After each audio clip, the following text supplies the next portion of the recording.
Est-ce que le syndrome de l'imposteur a commencé à se manifester? Bonjour, mon nom est Annabelle Boyer, je suis conseillère en développement organisationnel et experte en comportement humain. Et il y en a plusieurs qui m'ont contacté parce qu'ils se sont rendus compte que finalement, le syndrome de l'imposteur a commencé à se manifester et ça devient un peu dérangeant. C'est un peu normal parce que là, ça fait un certain temps qu'on est en confinement et on a moins de repères. On a plus de difficultés, évidemment, à savoir quand est-ce qu'on va reprendre nos activités normales. Et nos repères sont un peu biaisés parce qu'on est un peu comme toujours en fin de semaine. Donc, je vous donne 3 trucs pour mieux gérer le syndrome de l'imposteur qui peut se manifester. Parce qu'évidemment, le syndrome de l'imposteur, c'est un peu normal qu'il soit là. Il va essayer de vous protéger le plus possible et il essaie évidemment d'éviter tout ce qui serait de la nouveauté. Parce qu'évidemment, avec la nouveauté vient dans notre esprit, dans notre inconscient, le risque d'échouer ou le risque de réussir. Donc, pour gérer le syndrome de l'imposteur, je vous suggère 3 choses.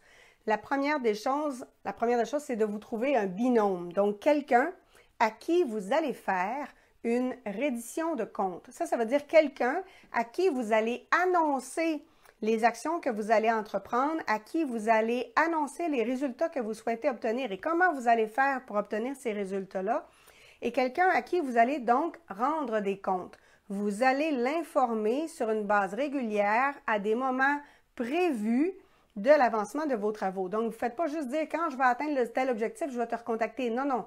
On se reparle dans 3 jours, on se reparle dans 1 semaine. Donc, vous vous donnez des rendez-vous à votre binôme. Comme ça, évidemment, l'humain ne veut pas avoir l'air fou.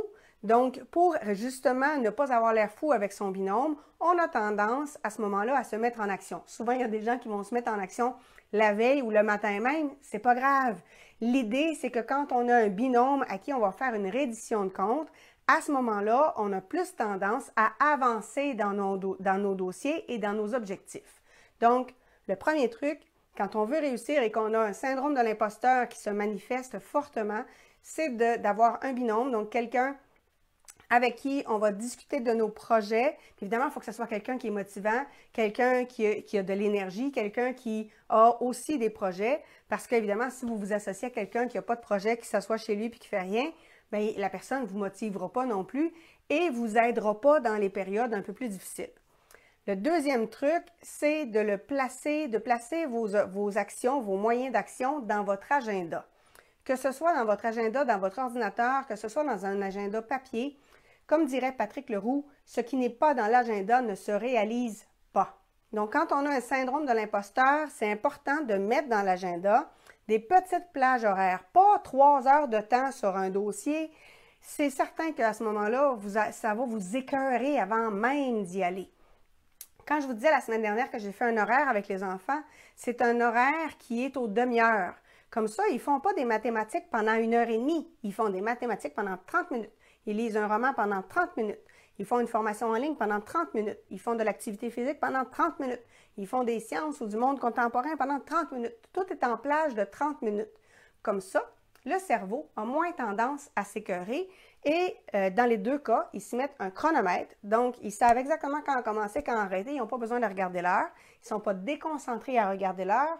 Le chronomètre va sonner quand ça va faire 30 minutes. Donc, je vous suggère de vous faire un agenda que vous allez respecter, évidemment, mais un agenda qui avec des petites plages horaires pour justement permettre à votre cerveau de rester concentré sans s'écœurer non plus. Évidemment, les tâches que vous n'aimez pas faire, mettez-les plus tôt dans la journée que plus tard, parce que sinon, plus la journée va avancer, plus vous allez savoir que les tâches plates s'en viennent. Débarrassez-vous des tâches au début de la journée. Ça va être plus facile après de continuer le reste de la journée. Troisième truc qui me vient de Alain Sanson, qui est un auteur, conférencier et motivateur chez Béliveau Éditeur. Alain a écrit plus d'une centaine de livres et une des choses qu'il m'avait dit, c'est que sa façon de se motiver pour écrire des livres, c'est de prévoir à l'avance une récompense. Quelque chose qu'il veut absolument avoir, faire, être, mais une récompense qui lui tient à cœur et cette récompense-là ne lui sera accordée qu'une fois que l'objectif va être atteint. Et donc, quand il a terminé son livre, qu'il l'envoie à la maison d'édition, à ce moment-là, il se permet une récompense. Donc, le temps du confinement, si vous vous donnez des objectifs, prévoyez tout de suite à l'avance une récompense. Quelque chose qui vous ferait du bien. Quelque chose, évidemment, qui est possible à court terme. Donc, ce n'est pas le temps de dire, ben, je vais prévoir un voyage dans le Sud. Le voyage dans le Sud, on ne sait pas trop quand est-ce qu'il va avoir lieu. Mais vous avez peut-être quelque chose que vous pouvez vous procurer assez rapidement, malgré le confinement, et qui va, à ce moment-là, représenter votre récompense. Donc, c'est 3 petits trucs. Donc, vous vous associez à un binôme, vous mettez vos activités dans l'agenda avec des petites plages horaires et le dernier truc que je viens de vous donner, donc de vous prévoir une récompense. Pour ceux que ça intéresse, qui veulent développer leurs affaires sur les réseaux sociaux, j'ai mis mon livre l'ABC des réseaux sociaux sur mon site Internet. D'habitude, il vaut 25 $, je vous le laisse à 5 $, le temps du confinement, plus évidemment les frais de livraison. Mais si ça vous intéresse, si ça peut vous donner un coup de main, ça me fait plaisir de vous le mettre à ce prix-là. Et sur ça, on se retrouve bientôt pour une prochaine capsule. Au revoir.